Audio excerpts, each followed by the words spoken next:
Hello, you sad, sappy sands, and welcome back to HJC Games. You got Hayden here, as always. And I got three friends. Sin Shinron, Mechikabura, and Gogeta. That's right, we got a Dragon Ball Super Card Game booster box opening today. This is Rise of the Unison Warrior. This is the first expansion from the second series, the Unison Warrior series. We opened the second expansion, Vermilion Bloodline, not too long ago. That video should be up on the channel. Unison cards make their debut. And the third expansion from the series is coming out really soon, so I figured I would go back and just, open the first, open the second, edit up all that content together, and get ready to go ham on the third set. We've got a lot more boxes of the third set coming along than we did the first two, so that should be a ton of fun. But, there's absolutely no reason to wait. We should just hop into this. So this is your box topper right off the bat. I don't know if this is always the box topper. SS Trunks, God Sealing Technique. I think this is a good card, though. I think this is like a $10 or $15 card. Sweet. Sweet, sweet, sweet, sweet, sweet. That's not a bad way to start off. I got a few topics to talk about while we open these packs today. There's a bunch of chase cards in this set, as there seems to be in general in Dragon Ball Super. It's really good with chase cards and really good with value from what I've seen. So we're going to hop in. We're going to hope for some good luck, and we're just going to get going. So let's talk about some of the first things I've noticed, especially after the Vermilion Bloodline video. Vermilion Bloodline let me list a bunch more products, so kind of, that gave me a bit of a better... Let me adjust some lighting really quick as well. All right. So that gave me a better kind of, insight on the market and everything that's going on there. And so these are your Unison cards. Dbs Unison of Sorcery. Sweet. Gotink's Overwhelming Might, Bulma Master Scientist. This is Gotink's Display of Mastery, Puar. Poor Shinron, he eats a little too much, gets like that. Zarbon, Toa, Secret Maneuver, and what do we have here? Shinron, Unison of Rescue. I don't think that's a particularly great special or secret rare, but let's check it out. Shinron, Unison of Rescue. It's a black Unison card. This card can't attack. If you lose a marker from an attack, you may place one card from your life in your drop area instead. Give a card double strike. This is a black one. It's like a skill-less battle card, black leader, or Unison Warrior. Cool. So, now that I've kind of had a bit more experience with the market, a few things I've noticed. First of all, it's definitely very real. Like, the items sell. I'm selling $5, $15, $30 items with no issue, and they're selling pretty fast compared to how much is actually, listed. So that's kind of impressive. Yamcha, Supersonic Striker. Oh, Yamcha brought his dog to work today. Good for him. And another thing I've kind of noticed is in the Magic world, foils are basically dead. And this is because the collector's editions and everything exist. So it's really just, tanked all foil value. Pride of the Saiyans. I don't believe that's a good one. Nope. So it's kind of just tanked all foil value just straight, to the ground because there's too many foils. And on Magic cards, there's a bunch of cards where the foil versions are cheaper than the regular versions because there's just as much... I love that. I love how this is like the Japanese display of arrogance. You just touch your nose, you son of a, how rude. So yeah, there'll be foils in Magic that are worth less than the actual regular cards. And that's because, foils curl, regular cards don't, supply is roughly equal. But looking around the Dragon Ball Super market, foils are still very, very real. Like, foils of commons and uncommons still go for, like, a real amount of money. And that is because they're actually still rare. Supreme Kai of Time, Unison of History. All right, like, this could go for money. I don't actually know. Dark Dragon Slaying Bullet. Okay. And I think that's cool. I think that's cool. That brings a little bit more value back to the foil slot. Wait, no, we figured out how to open these last time. And we're going to learn. Yes. Nice. Nice. Look at that. So, yeah. And one thing that I've been kind of wondering about a little bit is the box opening market here. Because I'm looking at a lot of these cards, and they're all, quite expensive and, very, very, very real. when it comes to, look at that. That's a cool card. I don't know what a rival does. And they're all very expensive, and they're very real when it comes to, like, getting them, though. Like, I haven't seen that super rares or secret rares are that rare, but I'm pulling tons and tons of $10, $15 ones. So it kind of leads me to wonder, like, do people just not like opening packs in Dragon Ball Super, so there's just less of a supply of singles? Because I'm also not really struggling to, Son Goku and Hit, look at that. So I'm also not really struggling to find product either. I think that's Bardock, right? So I don't really understand. You know, if I'm not struggling to find product and these super rares don't seem like as rare as some of the Pokemon stuff, why is everything so expensive? And that's my theory, is that people just want to play the game instead of opening product, which is really cool, I would say. And again, hey, there he is. There's our boy from the cover. Again, I do think this game is super, super fun to play. So, you know, can't hold a grudge against anyone there. Bardock the Resolute, and Fuse Zamasu the Divine Immortal. But something to think about. The next thing I've been noticing a lot, let's see if we can find one in here.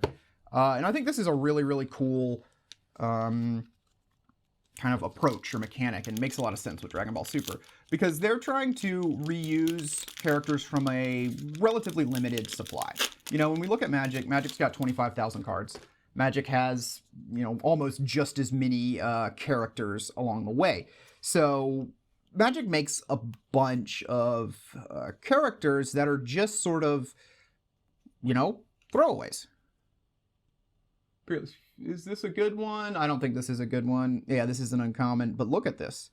Like, this card is actually really beautiful. It's not too hard to read.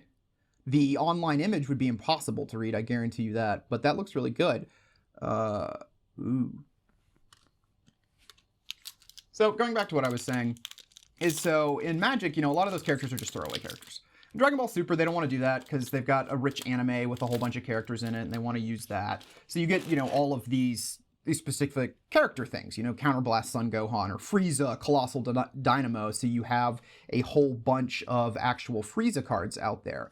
And I think that's really cool, and I think it solves a good problem there, that this card game pretty much uniquely would have.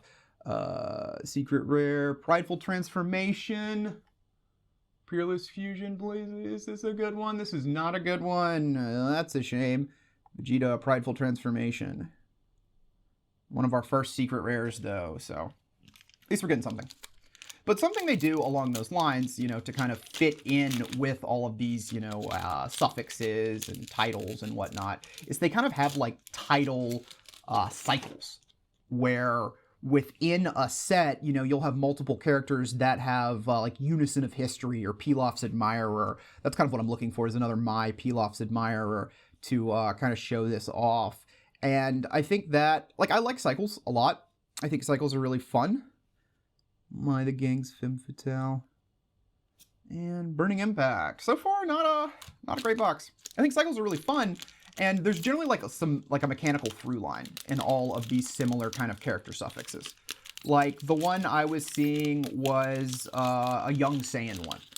And I forget what the through line was, but it was something like fusion or energy ramping or something like that.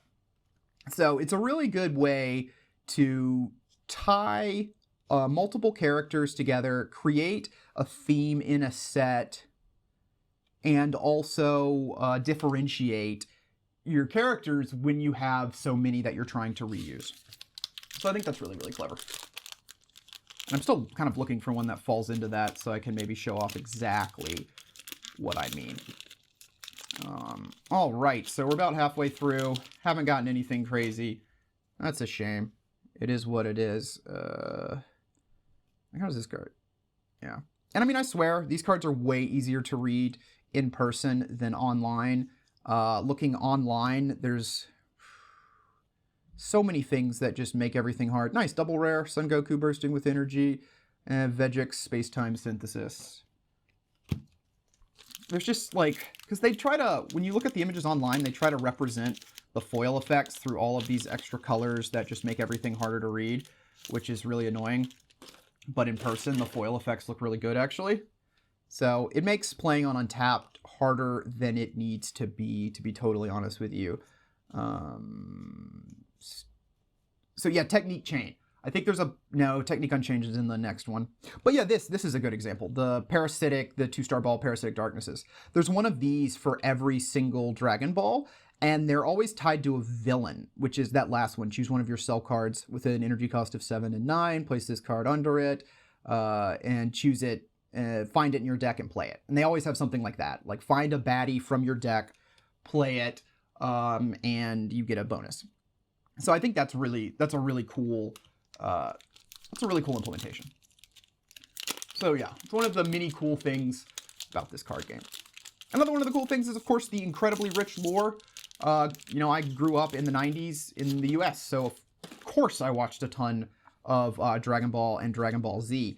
I've not gotten into Super. Right now I'm finishing up the FLCL anime, but Super is absolutely next.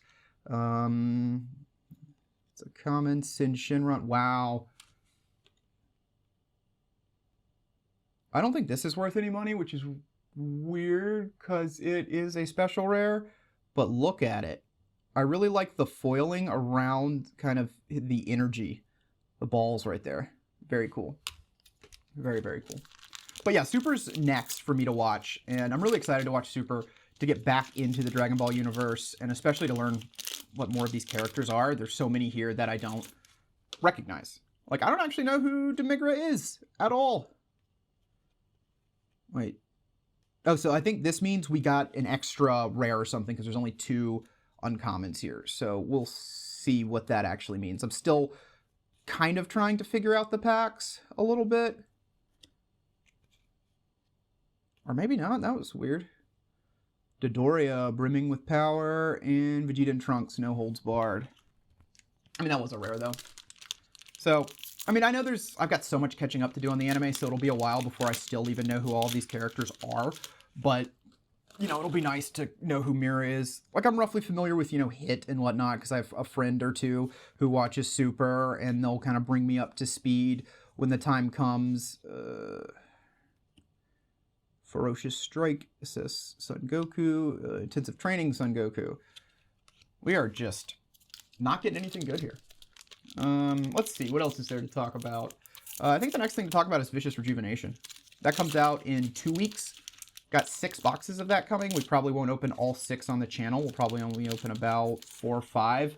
And I'll keep a couple boxes for some sealed play, because I do think this game is, like, you're seeing how many leaders we get. This game works totally fine with sealed play and is super, super fun with sealed play as well. But Vicious Rejuvenation adds a new keyword, which is, you know, fittingly enough, rejuvenation. And then what do we get here? We get the Ultimate Power Piccolo, Vegito Unison of Might. I think we've already gotten one of those. That's a shame. It's another special rare. It's another special rare, but it's not a good one. We are getting the special rares, but we're not getting the good special rares. So the new keyword in Vicious Rejuvenation is, fittingly enough, called Rejuvenation. And it's really cool because it's a way to add extra life cards to yourself. And that's not, you know, something you see very often. It doesn't make sense in Pokemon. You never want to add extra prize cards to yourself. You want to add them to your opponent. But that is like a super rare thing to do. There's not many cards in the game that let you add an extra life to your opponent. And it's generally... but that's worth nothing. And it's generally like a super move, like a GX or whatever. So the fact that they're making it more common, and especially this game loves to interact with life. And it does that both through the leaders. You know, there's a lot of leaders that awaken when you have 4 or less life. And a lot of the Saiyan cards, they kind of power up by making you take cards from your life. And they'll do better things. Tragedy Overground. This card looks sweet. And yeah, by taking life, they'll be stronger, and you also get the card advantage because you get extra life. Goting's going all out. Still nothing. That God Sealing technique is, I think, the best thing we've gotten. But still, I do love how this card looks. It's kind of dark in person. There's some shiny things in person you can't really see. But it's still a gorgeous card. So, yep, and the Rejuvenation, like, they've had cards that, like, let you put cards under other cards for a while, which I don't think has really had a place or too much of a place. And this is finally starting to use it. You start sacrificing and exiling those cards underneath other cards to power, giving yourself extra life. And I think that's kind of like a balanced technique so that... another foil rare. It's kind of a balanced technique so that you're not pumping out too much life and making it too difficult. 4 packs left, folks. Nothing crazy in this one. One of the weaker openings. That's a shame. We'll be back opening weekend, though, for a bunch of really exciting special rares. In general, though, these boxes are... I've felt they've been good value, because this... I mean, even if we totally tank, this is only a $60 box, and I love how these are $60 boxes. Okay, this is what I was talking about. Like, this is a foil uncommon. I had one of these in the Vermilion Bloodline opening. It sold for like $250. I'm expecting something similar here. In Magic, it would probably be nothing. And Sun Goku bursting his energy. All right. But yeah, with these boxes costing $60, you know, it's not too hard to break even. You really need just a couple of those special rares or secret rares, and you can really do it, which is sweet. It means you can do a lot of openings. You can have a lot of fun with the openings. And Released from Evil. Man, we're getting a bunch of good stuff, but like, it's not what we want. It's not what we want. But yeah, no, all of that together means you get like one secret rare or one special rare. You've kind of paid for your box. You're kind of good to go, and you can grab another one, which I think is sweet. I think cheaper boxes, more openings is more fun and better for the game as well, because it generally results in cheaper cards. But that is then why I'm kind of curious as this is awesome. I love this card. This is another thing I've been thinking about is there's so much art in this game. But anyway, so yeah, with the boxes being cheap, that's another thing that makes me wonder about the cards. Like, how are the cards so expensive when the boxes are so much cheaper? And maybe it's just because they really are that rare and I've been getting super lucky and I haven't noticed. We'll have to see that over time.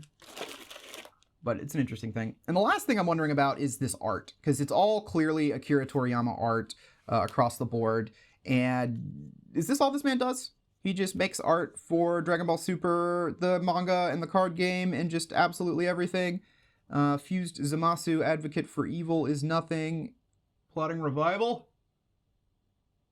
Plotting Revival. I think this is the best card we've pulled. I'm almost positive this is the best card we pull. I think this is a $15 card.